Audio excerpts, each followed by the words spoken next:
Imagine you are standing on a battlefield at the end of the world. The sky is torn apart by lightning, the mountains are trembling and the seas are boiling. All around, gods and giants have clashed in fierce, deadly battles. Thor is swinging his mighty hammer, fighting against the monstrous serpent Jormungand. Odin, the ruler of the gods, fearlessly charges straight into the jaws of Fenrir, the wolf bigger than mountains. The earth is splitting open, releasing armies of giants and creatures from nightmares. And Surtur, the colossal fire giant, swings his flaming sword, burning everything around him. This apocalyptic event, Ragnarok, is the final chapter of Norse mythology. But how did the universe even get to such a catastrophic end? To understand that, we need to go all the way back to the very beginning and explore a world filled with powerful gods, clever giants, and legendary heroes. The stories we are about to dive into come from ancient texts like the Poetic Edda and the Prose Edda, collections of Old Norse poems and sagas written more than 1,000 years ago in medieval Iceland. These texts are the main sources of what we today call Norse or Viking mythology. For centuries, they have captured our imagination with tales of courage, adventure, trickery, and epic battles. From Odin's relentless search for wisdom to Loki's clever schemes and Thor's heroic deeds, every story brings us closer to the fiery climax of Ragnarok. But before you get too comfortable, take a moment to like this video and subscribe. Only if you actually enjoy what I am doing here. And write in the comments where you are watching from and what time it is where you are. I always love seeing who is joining us from all around the world. So get ready, settle in comfortably, and prepare yourself for an epic journey, a chronological retelling of the rich, powerful, and endlessly fascinating mythology that shaped the Viking world and still inspires us today. Long before the Vikings sailed the seas or warriors dreamed of Valhalla, the universe began in a cold, dark void known as Ginnungagap. Picture an endless empty abyss, completely silent, filled only with thick fog and the faint breath of invisible forces. This vast chasm stretched on forever, separating two opposite worlds.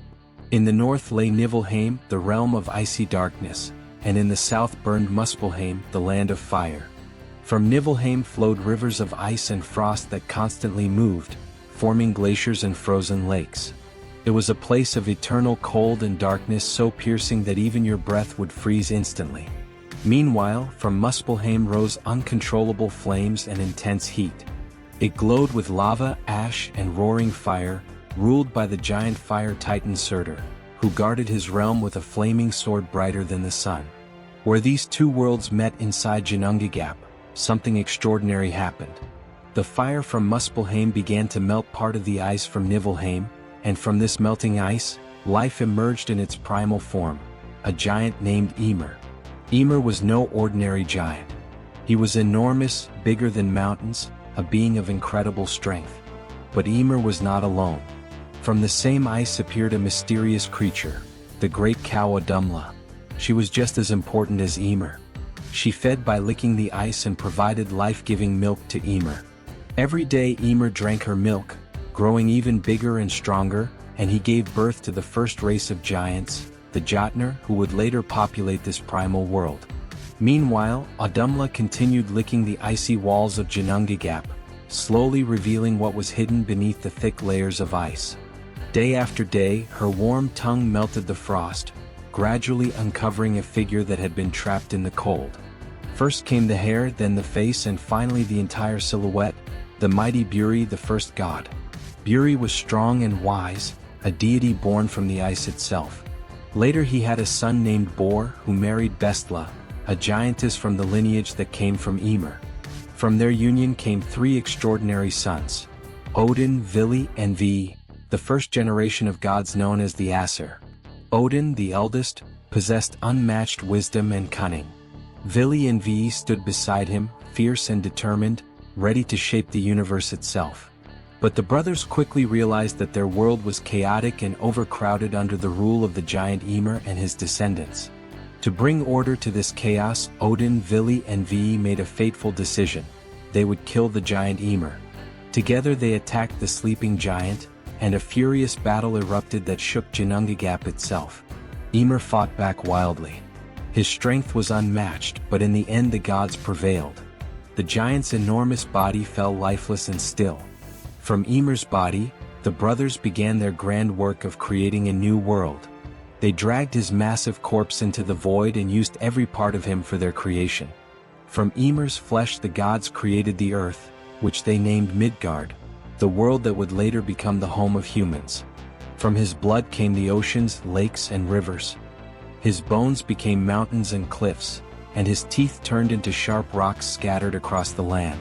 The gods lifted the giant's skull high above the earth to form the vast dome of the sky. 4 dwarves, Nordri, Sudri, Ostri, and Vestri, were placed to hold up this sky. Their names became the directions of the world: north, south, east, and west. Next, they captured the sparks and embers flying from Muspelheim. They scattered them across the sky, and that is how the stars, sun, and moon appeared. Night and day began to follow each other as the sun and moon endlessly chased one another across the heavens according to the gods' design. The new world was taking shape, beautiful yet wild and empty, ready to welcome life. Then the brothers came across 2 pieces of driftwood that had washed up on the shores of Midgard. One was from an ash tree, the other from an elm. Odin, Vili, and Vi approached these simple pieces of wood and decided to breathe life into them. Odin gave them breath, Vili gave them consciousness and senses, and Vi gave them speech and hearing. This is how the first humans were created: Ask, the man from the ash tree, and Embla, the woman from the elm tree. Together they became the ancestors of all humanity, destined to live, grow, and build civilizations on the fertile lands of Midgard. To unite their creation, the gods established Yggdrasil, the mighty world tree. Imagine a gigantic eternal tree whose branches reach high into the heavens, while its roots plunge deep into hidden realms full of secrets and dangers. This tree was not just a symbol, it was alive, a grand cosmic structure that connected every corner of existence. On its highest branches sat a wise eagle, gazing over the entire universe. Along the trunk, up and down, ran the clever squirrel Ratatoskr, constantly carrying messages and gossip. Deep underground, tirelessly gnawing at the roots, hid the terrible serpent Nidhogg, whose existence maintained tension and balance in the cosmos. Yggdrasil held 9 extraordinary worlds, each one unique and alive, inhabited by its own beings, adventures, and dangers. Gods, giants, humans, elves, dwarves, and magical creatures lived in these realms, all connected by the branches and roots of this incredible tree. When the universe was carefully created and united by Yggdrasil, the stage was perfectly set for countless legendary stories and tales of courage, heroism, trickery, and adventure that captivated listeners around campfires generation after generation, weaving the rich fabric of what we now know as Norse mythology. At the very top of Yggdrasil's branches lay Asgard, the shining realm of the gods known as the Aesir. Picture a place filled with golden halls, majestic palaces, and breathtaking landscapes. Asgard was the home of many of the most powerful gods in Viking legends. Odin, the All-Father, whom we will talk about later, ruled with wisdom from his throne. Always seeking deeper knowledge, Thor, whom we will also explore later, was mighty and brave, defending Asgard with his hammer Mjolnir, ready to fight giants and protect humanity. Frigg, the wise and respected wife of Odin, held an honored place among the gods. She was known for her deep understanding of fate and destiny. She possessed an extraordinary gift of foresight, although she rarely revealed her knowledge. Instead, Frigg quietly influenced events, carefully weaving the threads of fate to protect her family and gently maintain harmony in Asgard. Heimdall stood guard over Asgard, eternally vigilant against any threat. Known as the Watchman of the Gods, he almost never rested, always on alert. His sight was so sharp that he could see for hundreds of miles, noticing even the slightest movement of approaching enemies. His hearing was equally incredible. They said he could hear the grass growing in distant worlds or whispers from faraway realms. Heimdall guarded Bifrost, the shining rainbow bridge that connected Asgard to Midgard and the other worlds. With his mighty horn Gyllerhorn always at his side, he was ready to sound a powerful warning, alerting the gods to danger, especially when the fateful day of Ragnarok would approach. Asgard was a bright, beautiful, and powerful place where courage and honor mattered most. Below Asgard lay Midgard, the world of humans. Midgard was a vast land of snow-covered mountains, dense forests full of beasts, green fields with small farmsteads, and rivers flowing into the ocean. Here lived ordinary people. Farmers growing crops, warriors training for battle, kings ruling cities, and families gathering around cozy fires, telling stories of gods and heroes. Life in Midgard was not always peaceful. The oceans surrounding the world of men were stormy and unpredictable, and dangerous creatures sometimes lurked in the shadows, testing human courage. Fortunately, the gods watched over humanity, especially Thor, who often descended from Asgard to protect them. Sometimes the gods visited Midgard secretly in the guise of travelers or old men, quietly helping heroes or testing human bravery. Midgard was a place of adventures and trials, where ordinary people could win glory, always under the watchful eyes of the gods. Beyond Midgard lay Jotunheim, the wild rocky realm inhabited by the giants known as the Jotnar. It was a harsh land of high mountains, icy glaciers, deep valleys, and cliffs battered by fierce winds. The giants themselves were enormous and powerful beings whose strength could rival even the mightiest gods. They had fiery tempers, cunning minds, and sometimes unexpected wisdom. Although many stories portray the giants as a fierce threat to gods and humans, they were not purely evil. Some of them were wise and just, willing to share knowledge with those who approached them with respect. The giants often behaved unpredictably. Sometimes they engaged in fierce battles with the gods, and sometimes they formed friendships or even marriages with them. Loki himself came from the race of giants, which highlighted the complex relationship between the gods and the Jotnar. The gods knew they had to be careful in Jotunheim. They often traveled there disguised as travelers or with great caution, because the giants could easily become angry or decide to play tricks on them. Another fascinating world was Alfheim, the home of the Light Elves. It was a beautiful bright realm covered in lush green forests, gentle hills, shining lakes, and quiet meadows.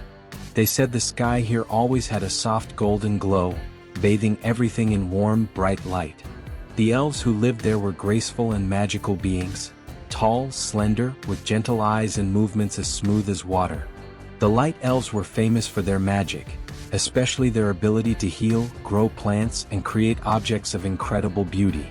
They skillfully worked with silver and gold, crafting delicate jewelry and clothing, weaving fabrics from enchanted threads.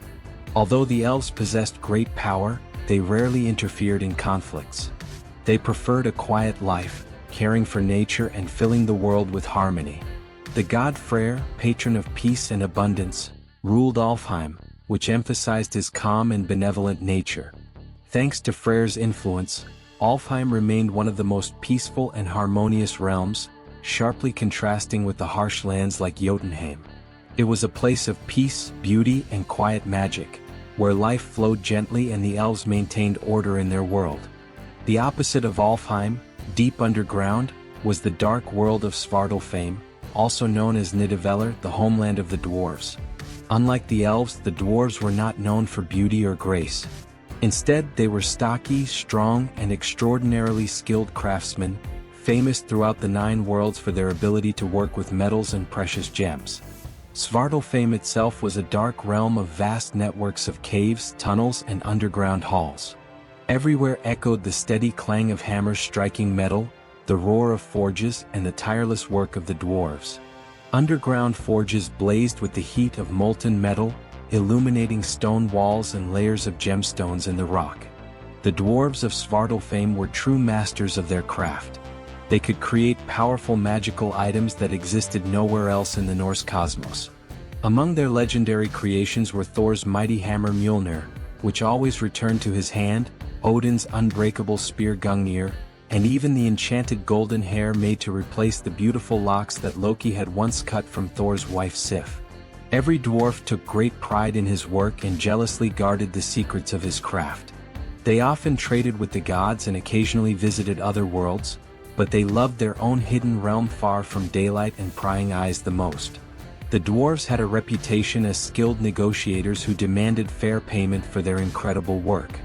Svartalfheim was a place of constant creation, magic, and hidden treasures that were vitally important for the adventures and stories of Norse mythology.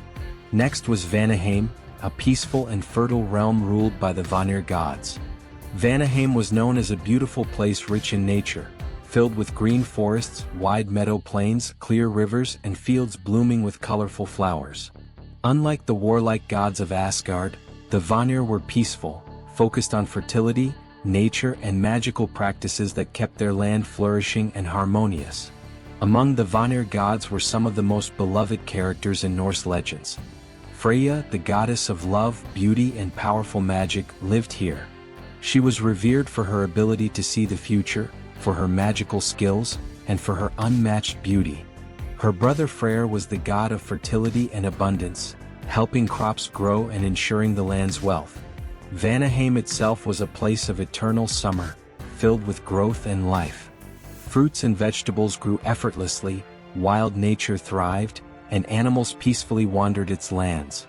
It was a world of quiet rivers, sunny fields, and cozy forests where nature itself seemed enchanted. The Vanir were masters of natural magic, using their powers to maintain abundance and peace. After the fierce war known as the Asir-Vanir War, they made peace with their neighbors in Asgard for the sake of harmony between the two worlds.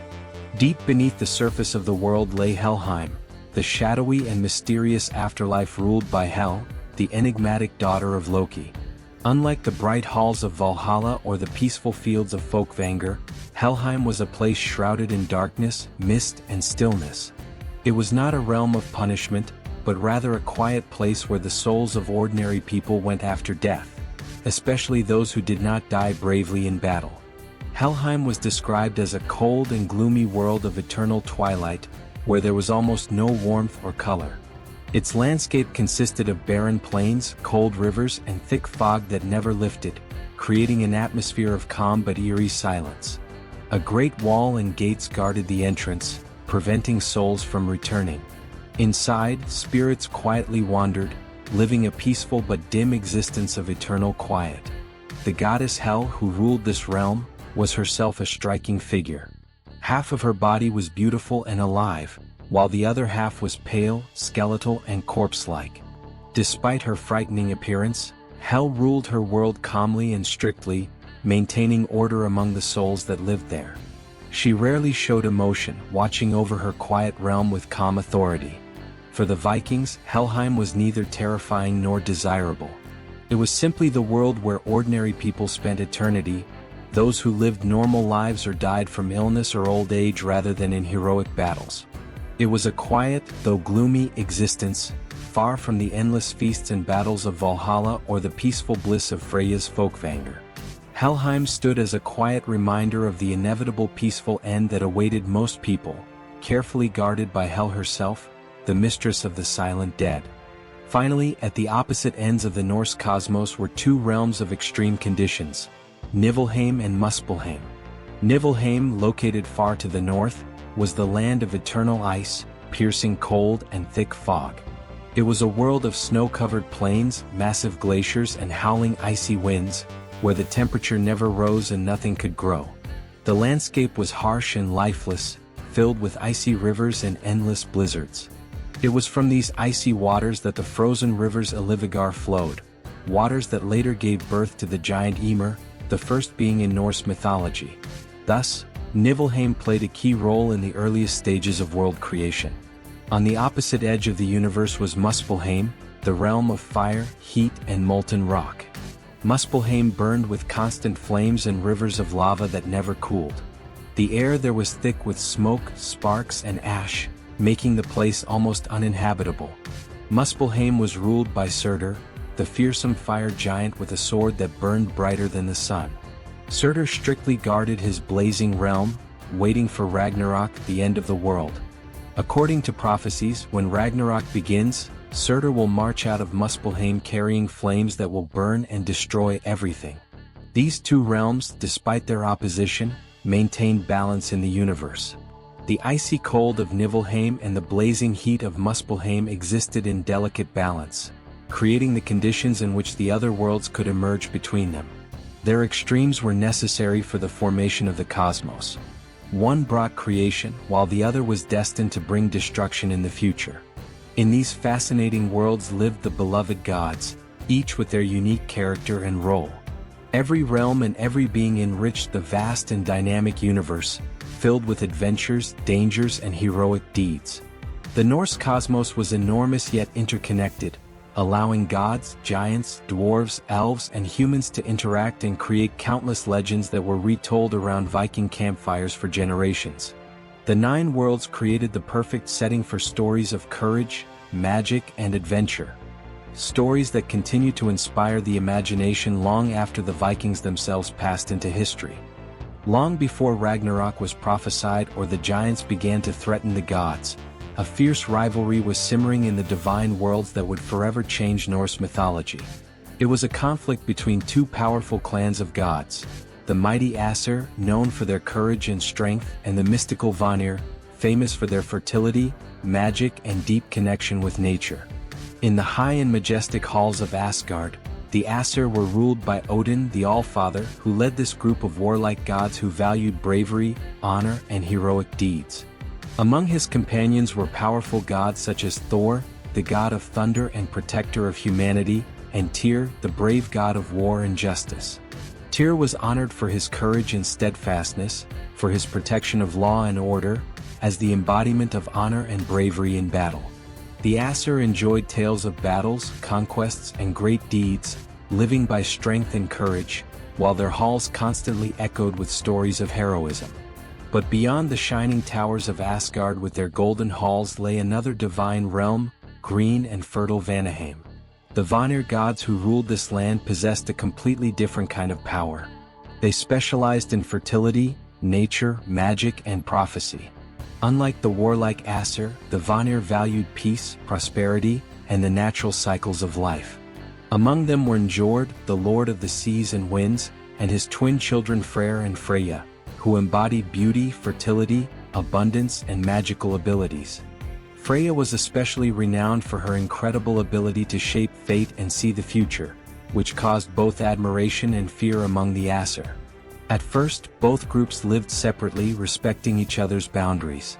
But over time, suspicion and distrust began to grow between them. The Aesir, who relied on strength and open combat, found the magic of the Vanir disturbing. The ability to change reality or see the future seemed suspicious and dangerous to them. The Vanir, on the other hand, considered the Aesir reckless warriors who turned to violence too quickly, lacking the wisdom and subtlety needed for lasting peace and prosperity. The crisis came when the Vanir goddess Gullveig visited Asgard. She was beautiful, enchanting, and extraordinarily gifted in magic. Her appearance stunned the gods of Asgard, who had never seen such powerful sorcery. At first she was welcomed warmly, but very quickly Gullveig began to influence many gods with her prophetic abilities, causing jealousy and suspicion among the Aesir. Fearing her power, they resorted to cruelty. The Aesir believed her magic was a threat, and in an attempt to get rid of her, they seized Gullveig and tried to destroy her in fire. But each time she emerged from the flames unharmed, reborn even stronger than before. 3 times the Aesir burned her, and 3 times she returned, laughing in their faces. Enraged and terrified by this immortal sorceress, they called her Hyde, the Shining One, and drove her out of Asgard, swearing never to trust such magic again. When news of this reached the fertile lands of Vanaheim, the Vanir gods felt deeply insulted. To them, the attack on Gullveig was an unforgivable betrayal of hospitality and peace. Angered, they demanded compensation, but the proud Aesir refused to apologize or make any concessions. The insult turned into fury and war became inevitable. Both sides quickly prepared. The Aesir put on their armor, sharpened their weapons, and strengthened the fortress of Asgard. Odin and Thor gathered their best warriors, confident in their own strength. The Vanir gathered their mystical powers, weaving spells that strengthened their warriors, increased their determination, and clouded the minds of their enemies. When the war finally erupted, it was brutal and long-lasting. Fierce clashes shook the heavens and echoed through all the worlds. Odin personally led attacks, and his spear Gungnir struck down enemies. Thor swung his hammer, and thunder and lightning cracked across the battlefield. But despite all the physical power of the Aesir, they soon began to falter under the pressure of the Vanir's magic. The Vanir created illusions, confused their enemies, and called upon nature itself for help. Neither side could achieve victory. Weeks, months, and then years of fighting exhausted both clans. Eventually, when the war became unbearable and destructive, both sides longed for peace. They realized that strength alone or magic alone would not bring victory. Balance was needed. Representatives of the two clans met on neutral ground, made peace, and created an agreement of reconciliation. As a symbol of this, they exchanged hostages, an ancient way to seal peace. The Vanir sent their wise and respected gods Njord and his children Freyr and Freya to Asgard. Njord quickly became a favorite among the Aesir. Thanks to his wisdom, Freyr brought harvest and prosperity, winning everyone's favor. But the real treasure for Asgard was Freya. Her beauty, power, and knowledge of magic captivated the hearts of gods and mortals alike. She taught the Aesir, including Odin himself, new forms of magic and prophecy, enriching Asgard both spiritually and culturally. In return, the Aesir sent their own gods to Vanaheim, thereby uniting both lineages and ensuring lasting peace. Both sides benefited from this exchange, gaining mutual respect and understanding. The agreement held, allowing the Aesir and Vanir to live in harmony from then on. This war, although fierce, ultimately led to unity. It deeply changed the Norse cosmos. The once divided gods now stood together, sharing knowledge, strength, and responsibilities. And although they kept their uniqueness, the two clans of gods now complemented each other perfectly. Asgard became richer, wiser, and more powerful thanks to Njord, Freyr, and Freya, while the Vanir learned courage and strength from the Aesir. So the terrible war between the Aesir and Vanir ended not with victory or defeat, but with an eternal alliance that incredibly strengthened both clans. Peace settled in the divine worlds, marking a new beginning and laying the foundation for countless myths and adventures that lay ahead in Norse mythology. Odin searched for wisdom more relentlessly than any other Scandinavian god. He was a god unlike the others, known not only for his strength in battle or his power over Asgard, but also for his constant thirst for knowledge. For Odin, strength alone was not enough. He knew that true power lay in understanding the hidden truths of the universe. And he spent his entire life searching for secrets, magic, and wisdom wherever he could find them. One day Odin set out on a journey to find a mysterious place, the Well of Mimir. This was no ordinary well. It was guarded by Mimir, a wise being whose knowledge shone far beyond what even the gods could comprehend. Mimir sat quietly by the well, deep among the roots of the great world tree Yggdrasil. His wisdom came from the magical water he protected, water that granted extraordinary insight to anyone who drank from it. When Odin finally reached the well, he approached Mimir and asked for permission to drink from its waters. But Mimir did not give wisdom for free. He demanded a high price. If Odin wanted to taste these powerful waters, he had to sacrifice something precious. Without hesitation, Odin agreed. His thirst for knowledge was so strong that he was willing to pay any price Mimir asked. Then Odin himself tore out his own eye and threw it into the dark depths of the well. As his eye sank beneath the surface, Odin leaned forward, scooped up the water with his hands and drank it. In that very moment, his mind was filled with visions, knowledge, and understanding he had never known before. From that day on, Odin walked the world with only one eye, but what he lost in sight was returned to him tenfold in the form of wisdom. With this new power, his thirst for knowledge only grew stronger. But he knew there was even deeper wisdom, secrets that were beyond even the waters of Mimir. His greatest quest began when Odin decided to master the power of the mysterious runes. The runes were not just letters or words, they were magical symbols that contained enormous power. They could heal, protect, curse, and even shape fate itself. But no one, not even the wisest gods, fully understood their complete power. To unlock this secret, Odin knew he had to make one more great sacrifice. So he traveled to Yggdrasil, the mighty tree whose branches held the entire cosmos. There he did something shocking and unthinkable. He took his own spear, pierced himself with it, and hung himself from a branch of Yggdrasil, suspended high above the ground. He refused food and water, enduring pain and exhaustion. For 9 long days and 9 long nights Odin hung there, staring down into the endless void. On the 9th night, when his strength was almost gone, something incredible happened. Odin saw the runes appear beneath him, glowing in the darkness. They revealed their secrets to him. In that moment, Odin mastered their powerful magic. With his last breath of strength, he tore himself from the tree and fell to the ground, forever transformed. He had gained the runes, their hidden meaning, and their incredible power. But Odin's search did not end there. He traveled through the 9 worlds, always seeking deeper knowledge, always observing and listening. To gather secrets from all the worlds, Odin relied on special helpers, beings that could go where he himself could not. 2 ravens, Hugin and Munin, were his most loyal assistants. Every morning these clever birds flew out from Odin's throne in Asgard. They flew over Midgard, Jotunheim, Vanaheim, and even the dark corners of Helheim. Hugin, whose name means thought, and Munin, whose name means memory, collected news, secrets, and stories from everywhere. Every evening they returned to Odin, landed on his shoulders, and whispered everything they had seen and heard. Through them, Odin knew more about the world than anyone else. But Odin was not served only by birds, he also had wolves. Jerry and Freki, 2 mighty wolves, always accompanied him, walking beside him wherever he went.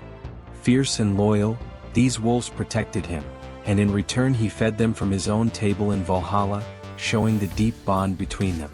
Yet despite all the wisdom he had gained, one vision haunted Odin: Ragnarok, the end of all things. He had seen this terrible future many times. He knew that a day would come when even the gods would fall in battle against terrifying forces. He saw himself in the final fight against the mighty wolf Fenrir, realizing he might not survive the encounter. This horrifying knowledge drove him even harder in his search for wisdom. Every secret he uncovered, every truth he found, he gathered for one single purpose: to delay or even prevent Ragnarok. Odin hoped that by mastering fate itself, he could find a way to save the world he cherished so much. And so Odin continued his endless journeys. He walked the worlds disguised as a traveler in a cloak and with a staff, meeting giants, dwarves, humans, and magical beings, always searching for hidden truths.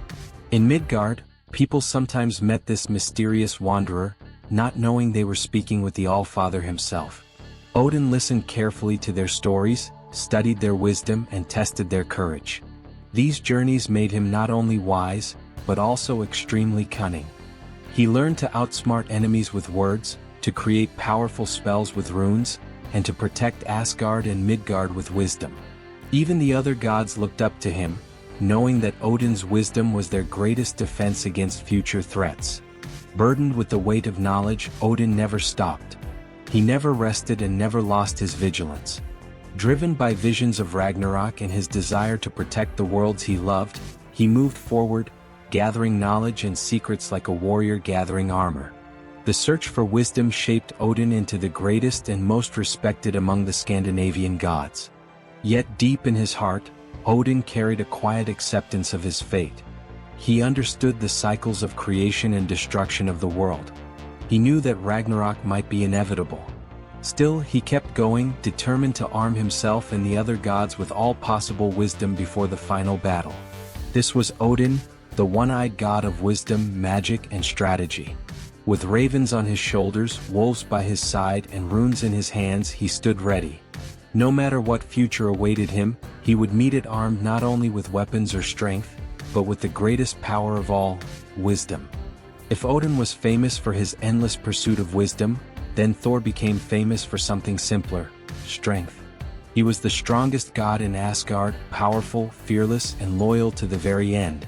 Whenever danger threatened the gods or humans, Thor would appear instantly, ready to swing his mighty hammer. Thor was not only strong but also hot-tempered, brave, and a little impulsive. Yet beneath his stern exterior, he genuinely cared about protecting the gods, humans, and all 9 worlds. While Odin searched for knowledge to prevent disaster, Thor always met every threat head-on, standing proudly as the tireless defender of humanity. Beside him was his legendary hammer Mjolnir. Forged by the dwarf masters, Mjolnir was no ordinary weapon. It could level mountains, shatter stone, and summon lightning and thunder. The best part was that every time Thor threw it, the hammer magically returned to his hand. Thor also wore a special belt called Meggingjord, created by the same dwarves.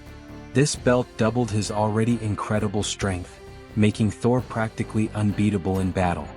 One legendary story that showed Thor's power involved the giant Hrungnir. Hrungnir was one of the strongest giants in Jotunheim, who loudly boasted that he could easily defeat Thor. When Thor heard this bragging, he became furious and challenged the giant to a duel.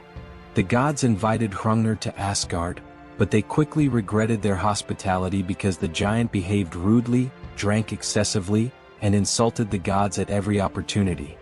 Thor decided to settle the matter immediately. He stepped forward against Hrungnir, demanding a fight outside the walls of Asgard. Hrungnir, who never backed down from a challenge, gladly agreed. The giant prepared for battle, taking with him a huge stone shield and a gigantic weapon made of solid stone. Thor appeared confidently, holding his hammer at the ready. When they charged at each other, Hrungnir hurled his massive weapon straight at Thor. Thor responded by throwing Mjolnir. The two weapons collided in the air, creating a deafening crash that echoed through all the worlds. Hrungnir's stone weapon shattered into countless pieces, but Mjolnir did not stop. It struck the giant straight in the head, defeating him instantly. Thor's hammer was unstoppable, yet a small fragment of stone lodged itself in Thor's head, slightly wounding him. Although Thor easily won the fight, this small injury greatly annoyed him. Fortunately, the gods quickly removed the annoying fragment, and Thor's reputation as a great warrior remained untarnished. Another famous story about Thor was much less serious and quite humorous. One morning Thor woke up and realized with horror that Mjolnir had disappeared. His mighty hammer was gone. Without Mjolnir, Thor felt defenseless, vulnerable, and humiliated. He furiously searched Asgard until the cunning god Loki found the thief. The giant Tyrwam had secretly stolen Mjolnir. Tyrwam refused to return it unless the beautiful goddess Freyja agreed to become his wife. Freyja was furious and flatly refused. Thor, angry and desperate, demanded a solution. The gods thought long and hard before suggesting a funny but clever plan. Thor would have to disguise himself as Freyja, wearing a wedding dress to trick the giant and retrieve his hammer. At first Thor loudly protested. The idea was humiliating. But without Mjolnir he could not protect the gods or humans. Reluctantly, he put on the wedding dress and a veil to hide his red beard. Loki, who never missed a chance for a joke, disguised himself as the bridesmaid, eager to watch the ridiculous scene. Together they set off for Jotunheim, with Thor grumbling unhappily the whole way. When they arrived, Tyrwam, believing the disguised Thor was Freyja, was delighted. He organized a grand feast in honor of the bride. But Thor's disguise was far from perfect. During the feast Thor ate an incredible amount of food, an entire ox and several barrels of meat. Surprised, Tyrwam asked why the bride was eating so much. Loki cleverly explained that Freyja had not eaten for several days because she was too excited about the wedding. Suspicious, Tyrwam came closer and looked under the veil, noticing the bride's burning red eyes. Uneasily he asked why her gaze was so fierce. Loki once again talked his way out, explaining that Freyja simply could not sleep from excitement. Somewhat reassured but still wary, Tyrwam decided to speed up the wedding ceremony. When it was time to bless the union, Tyrwam ordered Mjolnir to be brought and placed on the bride's lap, a traditional gesture for blessing the marriage. This was exactly the moment Thor had been waiting for. As soon as the hammer touched his hands, all his strength returned and the humiliation vanished. Thor jumped up, tore off the veil, and with a mighty strike of Mjolnir defeated Tyrwam and all the giants at the feast. Thor and Loki quickly returned to Asgard. The hammer was once again in safe hands, and the gods laughed for a long time about Thor's unusual wedding adventure. But Thor's most serious battles were always against creatures of incredible power, especially the Midgard serpent Jormungand. This gigantic serpent encircled the entire world beneath the oceans, growing so large that it could bite its own tail. Thor and the serpent had several encounters, each filled with danger. In one famous story, Thor went fishing with the giant Hymir. He baited the hook with the head of an ox and cast it deep into the ocean, hoping to catch something truly enormous. When he felt an incredible pull, he realized with both horror and excitement that he had hooked Jormungand himself. Thor pulled with all his strength, lifting the serpent toward the surface. Jormungand burst out of the water, spraying poison and thrashing wildly, terrifying even the giant Hymir. When Thor raised his hammer to strike, the terrified Hymir cut the fishing line, and the serpent sank back into the depths, escaping Thor's blow. But this was not their final meeting. According to prophecy, Thor and Jormungand were destined to meet again during Ragnarok in the final battle at the end of the world. Thor knew that one day he would face the serpent for the last time, and the fate of the gods and humanity would depend on that fight.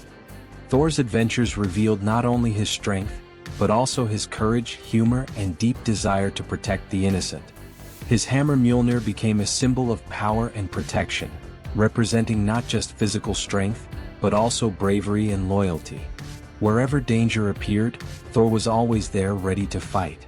His fierce clashes with giants like Hrungnir, his funny disguise as Freyja, and his epic encounters with the Midgard serpent became legendary stories passed down through generations.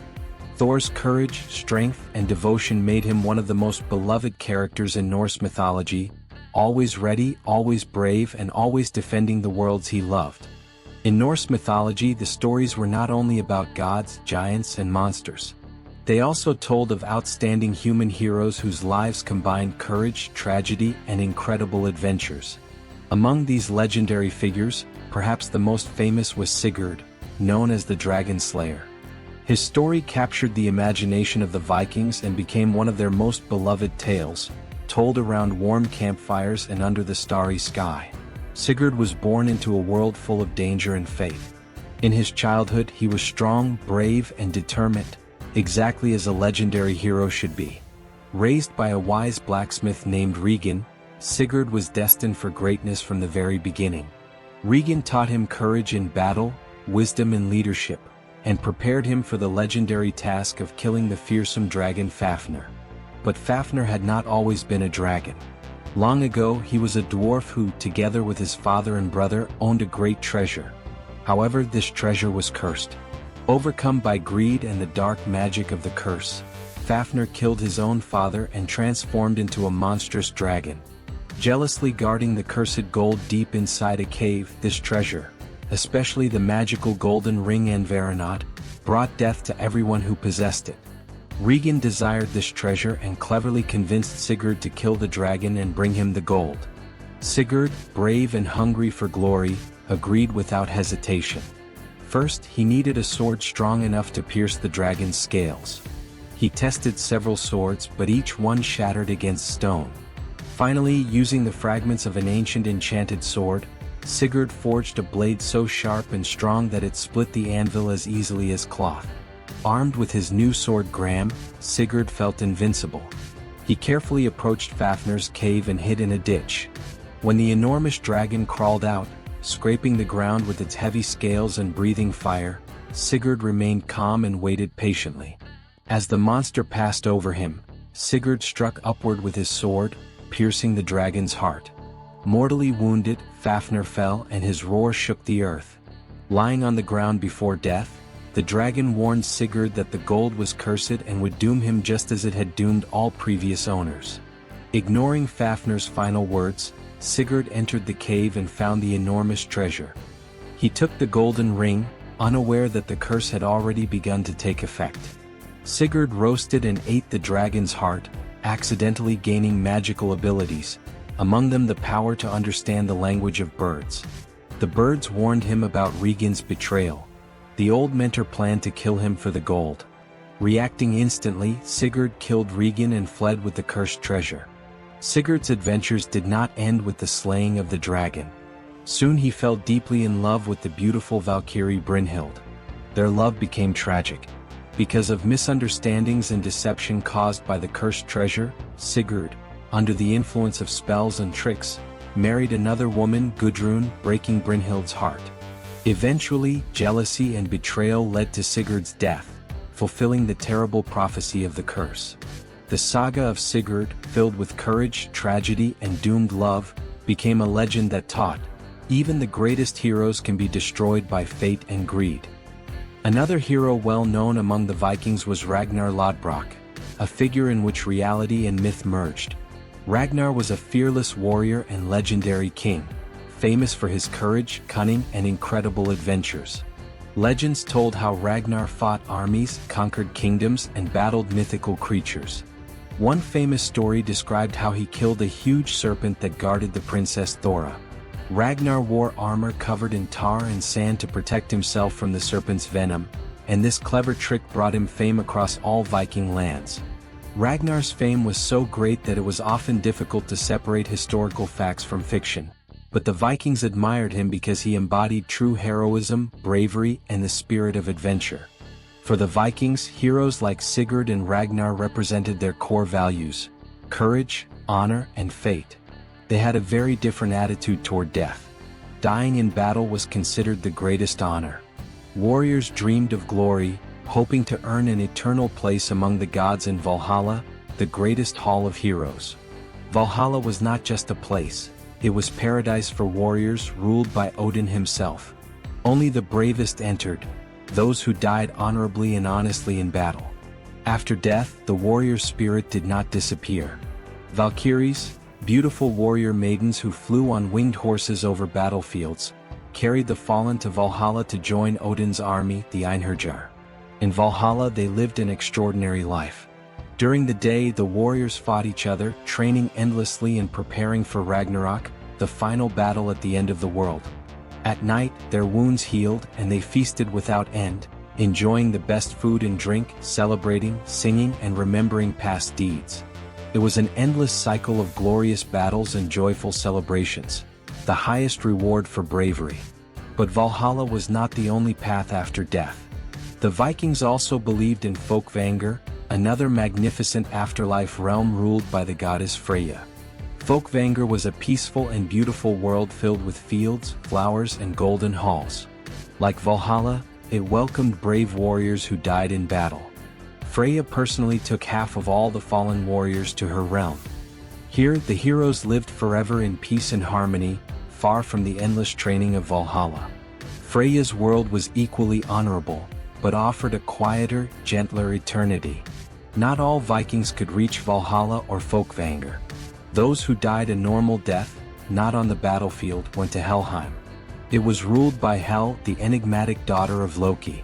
Helheim was a gloomy underground world where souls wandered among eternal darkness and shadows. Hel herself was half alive and half dead. Her face combined beauty and decay. Her realm reflected this nature, cold, quiet, and dim. The Vikings did not particularly fear Helheim, but it was certainly not the paradise they dreamed of. It was simply a quiet refuge for those who did not earn a warrior's death. For the Vikings, life was a path to honor and glory through courage. They strove to avoid a quiet eternity in Helheim. This belief deeply shaped their worldview. Warriors did not fear death in battle. They walked toward it, hoping to earn a place in Valhalla or Folkvangr, where eternal joy awaited them. This view of life and death gave them fearlessness, courage, and an endless thirst for adventure. Legends about heroes like Sigurd and Ragnar inspired generations of warriors. They shaped a culture that valued courage above all else. These myths taught the Vikings to live boldly, honestly, and without fear. Heroes fought dragons, monsters, and armies, knowing that glory or eternal reward awaited them. The gods generously rewarded the brave, welcoming the fallen into the legendary halls of Valhalla and Folkvangr, places of endless feasts, battles, and celebrations. On long nights around campfires and in great halls, these stories were told again and again, inspiring the Vikings to courage and great deeds. Sigurd's bravery taught them that even the strongest could be destroyed by fate and greed, but great deeds live forever in memory. Ragnar's adventures reminded them to live boldly, embracing danger and glory. Ultimately, the Viking view of death, fame, and the afterlife was not so much about the end, but about the greatness of a life that should be lived courageously. It was an understanding of their place in the world, where courage and fearlessness guaranteed legendary immortality among gods and heroes. The stories of heroes, epic journeys, and the eternal halls of Valhalla and Folkvangr created a unique culture that shaped the Viking Age and left a legacy that is still felt today. In Asgard, the bright and golden city of the gods, there was one god who was loved more than all the others: Baldur, the son of Odin and Frigg. Balder was not just popular, he was adored. Known for his kindness, beauty, and fairness, Balder brought joy and warmth everywhere he appeared. His very presence would light up any room, and his laughter followed him like sunlight. Balder was so deeply loved by all beings that simply mentioning his name would bring smiles and peace to people's hearts. Yet despite all his happiness, Balder began to have terrible nightmares, visions of dark and violent events that hinted at tragedy and sorrow. Deeply troubled by these dreams, Balder confided in his mother Frigg, the goddess who could see and influence fate.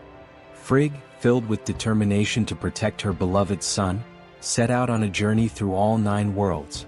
She spoke to every living creature and every object, asking them to promise never to harm her son. And because all beings genuinely loved Balder, they willingly gave this oath. Soon Balder became invulnerable, unable to be wounded by any weapon or element.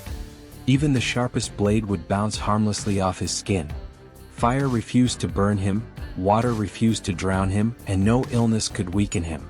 Frigg's magic had made him untouchable, and the gods watched in awe at his new invincibility. Amazed by Balder's protection, the gods invented a new game. They would throw weapons, stones, and even lightning at him, laughing as everything bounced off without causing any harm. It was all in good fun, and Balder himself laughed along with them, enjoying this strange new ability. But one god was not laughing. Loki, the trickster, felt his heart fill with envy and resentment.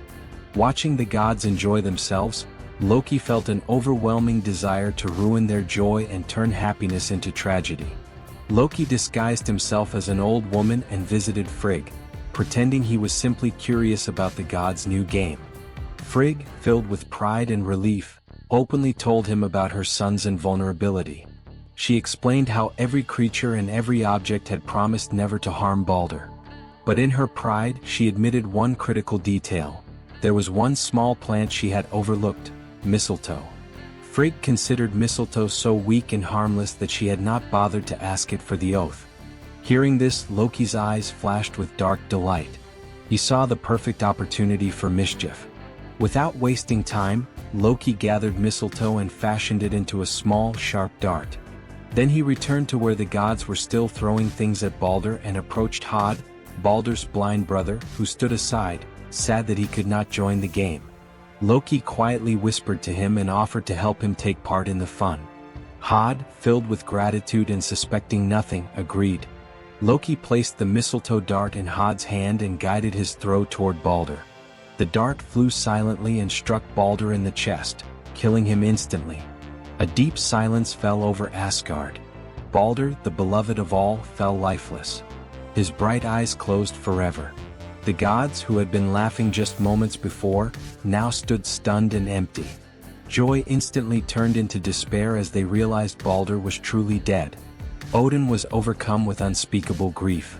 Frigg wept openly, her tears making everyone's hearts tremble. Hod froze in horror, confused and filled with guilt, not understanding what he had done. But no one felt greater satisfaction than Loki, hidden in the shadows. His plan had worked perfectly, creating chaos and suffering, his greatest pleasure. Loki had underestimated the love for Balder. The gods immediately turned their grief into determination. They decided to send Hermod, another son of Odin and Balder's brother, to Helheim, the realm of the dead, to beg Hel herself to return Balder. Hermod bravely mounted Sleipnir, Odin's fastest horse, and rode for 9 days and 9 nights through dark and cold paths until he reached Hel's shadowy throne. Hel sat calmly, half alive and half dead, listening to Hermod's plea. Finally she answered. She would allow Balder to return, but only if every creature, every object, and every living or non-living thing in the 9 worlds openly wept for him, proving universal sorrow for his death. Hermod returned to Asgard with new hope. Frigg sent messengers everywhere, and everyone wept for Balder. Giants, dwarves, elves, animals, stones, and even the mountains. But when the messengers reached a cave in Jotunheim, they met an old giantess named Thok. When asked to weep, she coldly refused, saying that Balder's return meant nothing to her. Her refusal sealed Balder's fate. He remained forever in Helheim. No one knew that Thok was actually Loki in disguise once again, who had made sure Balder would never return. When the gods learned of Loki's role, their grief turned into rage. Loki fled and hid in the mountains, changing shape to avoid capture. But eventually he was caught. After a fierce struggle, he was bound in a dark cave deep underground and chained to a massive rock. Above his head, they fastened a poisonous snake that dripped venom onto his face, causing unbearable pain. His devoted wife Sijin stayed by his side, catching the poison in a bowl to ease his suffering. But every time she emptied the bowl, the venom would fall on Loki again, forcing him to suffer endlessly. His imprisonment filled his heart with even greater hatred.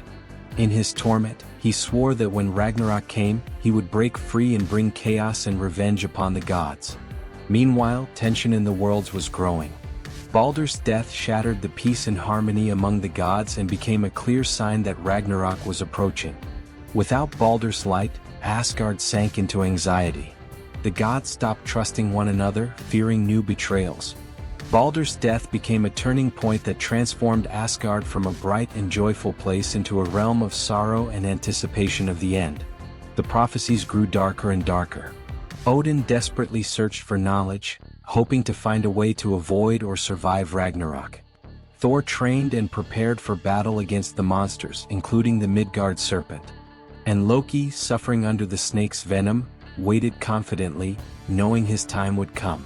In this darkening world, Baldur's tragedy remained a painful reminder of how fragile joy and peace truly are. Baldur embodied hope, kindness, and purity. With his death, these qualities faded, giving way to fear and distrust.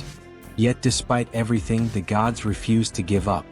They prepared bravely, holding on to their honor and courage, determined to face their fate no matter how dark the path ahead might be. Baldur's death was terrible, but it also united the gods and taught them painful but important lessons about strength, resilience, and the readiness to face the future. And so the golden age of Asgard ended in sorrow, opening a time of anxiety and preparation. The cruelty of Loki forever changed the gods, and Ragnarok was drawing near. An inevitable fate that promised chaos, destruction, and the end of everything the gods knew. After the tragic death of Baldur and the imprisonment of Loki, the gods understood that Ragnarok, the final and unavoidable battle, was rapidly approaching. Ragnarok was more than just a fight. It was the prophesied end of the entire world, the ultimate clash between gods, giants, and monsters. It was the day everyone feared yet knew would come. No matter how hard they tried to avoid fate, the prophecies had long warned about Ragnarok, describing the signs by which it could be recognized. The first sign was the terrible Fimbulwinter, a fierce winter that lasted for 3 long and unbearable years. It was no ordinary winter. It brought endless storms, raging blizzards, and piercing cold that never eased for even a moment. Crops died, animals froze, and even the bravest warriors barely survived. Food became scarce, the earth was locked in ice, and people began to fight desperately among themselves, driven by hunger and fear. While Midgard froze, chaos spread through all 9 worlds. The giants, sensing weakness, emerged from their hiding places and began to openly challenge the gods. Great earthquakes shook the mountains, splitting the earth and releasing mighty beasts and dark spirits. The sky grew dark, the stars disappeared, and fear enveloped every living creature. This was exactly what the prophecies had described, the signs that Ragnarok had finally begun. From the depths of darkness, Loki broke free from his prison, shattering his chains with the rage that had built up over years of torment. Once free, he immediately joined the giants, becoming their leader and mastermind. Beside him moved terrible monsters, including his own children. Fenrir, the enormous wolf who had now grown to gigantic size. Jormungand, the massive serpent stirring beneath the ocean waves. And Hel, who commanded legions of the dead from Helheim. In Asgard, the gods understood there was no turning back. Odin summoned the bravest Einherjar from Valhalla. Heroes who had trained for centuries for this very moment. The fallen warriors, chosen by the Valkyries and hardened in endless daily battles, stood shoulder to shoulder with the gods. Thor gripped his hammer Mjolnir, ready to fight his ancient enemy, the Midgard serpent. Odin, knowing his grim fate, prepared to face Fenrir, the wolf that had haunted his visions. Freyr, the god of fertility and peace, armed himself, understanding he would have to battle Surtur, the fire giant whose flaming sword threatened to burn all existence. When the armies finally gathered, the earth trembled beneath their steps. The gods and their brave warriors marched solemnly, aware of their slim chances, yet stepping into battle with firm determination to accept their fate. On the opposite side, Loki's forces roared furiously, eager to destroy everything the gods stood for. With a thunderous roar, the final battle began. Swords clashed, spears flew through the air, and cries filled the space with chaos. Gods fought giants, heroes battled monsters, and the earth became soaked with blood. Among the duels that defined Ragnarok, none were more dramatic than those between the gods themselves. Thor faced Jormungand, the Midgard serpent. Their enmity had lasted for centuries, and now the enemies stared into each other's eyes. Jormungand towered over the ocean, his gigantic coils wrapping around mountains. Poison dripped from his jaws, burning the earth. Thor charged forward fearlessly, swinging his hammer with terrible force. Thunder roared overhead as they clashed. Each blow shook the ground. Thor struck Mjolnir with such power that the impact echoed through all the worlds. This blow destroyed the serpent. But as Jormungand fell, he released one final cloud of poison that engulfed Thor. Though he had won, Thor took 9 steps backward and collapsed, poisoned and dead.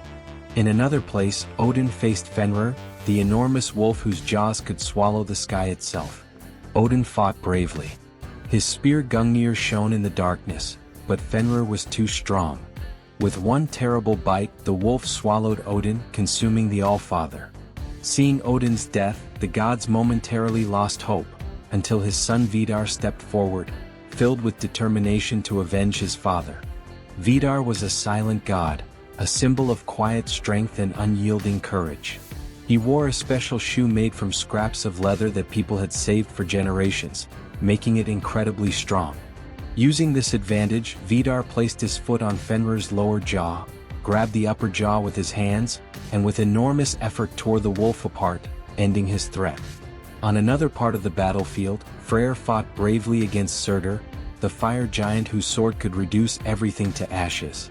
Freyr, who had once given away his magical sword, now fought unarmed. Despite his courage, Surtur's flames engulfed him, and Freyr fell, becoming yet another loss for the gods. But Surtur's flames only grew stronger, spreading across the battlefield. With a mighty strike, he sent fire across all 9 worlds, engulfing everything in flames. Asgard burned, the forests and seas of Midgard boiled, and mountains melted.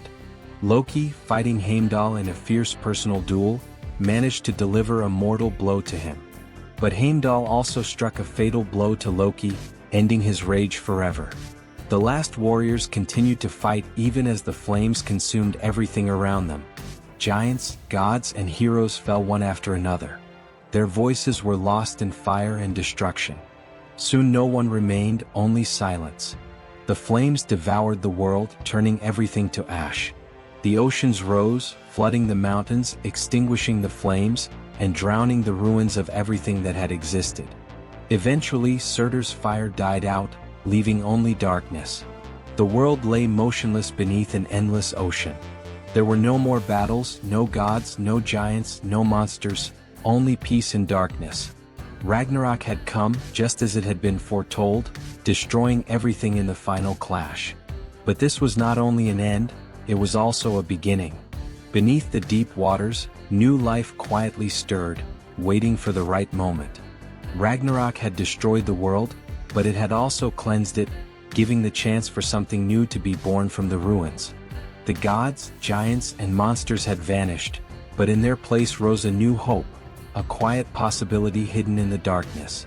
The legend of Ragnarok has been passed down through generations, told around countless campfires, captivating listeners with stories of battles between gods, giants, and monsters.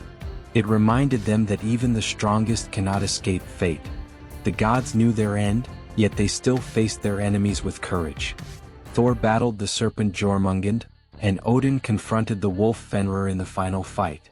Despite their bravery, the gods perished, and the world was consumed by fire before sinking into silence and darkness.